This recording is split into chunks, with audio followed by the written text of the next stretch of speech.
Praise the Lord, यीशु मसीह के नाम में आप सबकी सलामती हो। आज हम अपने चर्च में रूथ की ज़िंदगी के बारे में सीखा कि किस तरह रूथ का एक फ़ैसला उसकी डेस्टिनी को बदल देता है, उसके लिए एक नई चीज़ को, एक नई डेस्टिनी को मार्क कर देता है।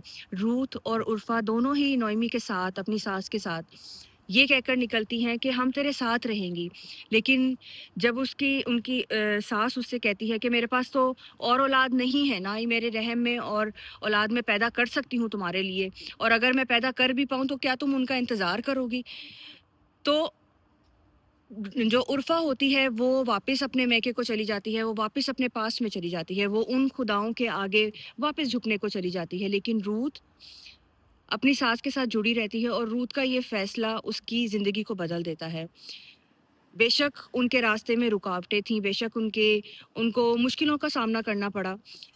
लेकिन अगर हम देखें तो कुछ अरसा पहले रूथ जिस खेत में काम कर रही होती है, कुछ अरसे बाद रूथ उस खेत की मालकिन होती है। रूथ की नस्ल से दाऊद बादशाह पैदा हुआ, यहाँ तक के लोग यीशु को भी इब्ने दाऊद कहकर बुलाते थे। क्या मैं आपको बताना चाहती हूँ कि जब खुदा हमें किसी जगह से निकालता है, उस जगह तक पहुँचने के लिए जो खुदा ने हमारे लिए रखी है, भले ही ऑब्स्टिकल हों, परेशानियाँ हों, मुश्किलात का सामना करना पड़े, लेकिन अगर हम खुदा के साथ जुड़े रहते हैं, तो सरफराज़ी और फ़तहमंदी खुदा हमें देता है। लेकिन अगर हम वापस से उन चीज़ों में जुड़ जाएँ और वापस से खुदा से दूरी बना लें, तो हम खुदा के प्लान से आउट हो जाते हैं। जिस तरह उर्फ़ा साथ तो निकली, लेकिन आखिर तक साथ नहीं रह पाई। लेकिन रूथ जो अपनी सास के साथ जुड़ी रहती है, खुदा उसको बदल देता है। रूथ मोआबी थी, जिनमें खुदा ने उठने बैठने से मना किया था, जिनमें खुदा ने घुलने मिलने से मना किया था, खुदा ने जिनको नापसंद किया था, जिनको रद्द कर दिया था। लेकिन रूथ का एक डिसीजन लेना और उस पर डटे रहना, उस डिसीजन के ऊपर कायम रहना और अपनी सास के साथ वफादार रहना और उस खुदा के आगे झुके रहना जिसको नोमी मानती थी, रूथ की डेस्टिनी को मार्क कर गया। हमारे कई ऐसे फैसले हैं जो ना सिर्फ हमारी डेस्टिनी को मार्क करते हैं, बल्कि हमारी नस्लों के लिए भी उस डेस्टिनी को खोल देते हैं जो कि अब्दियत है। और हमारे ही कई फैसले ऐसे होते हैं जो हमें खुदा से दूर ले जाते हैं।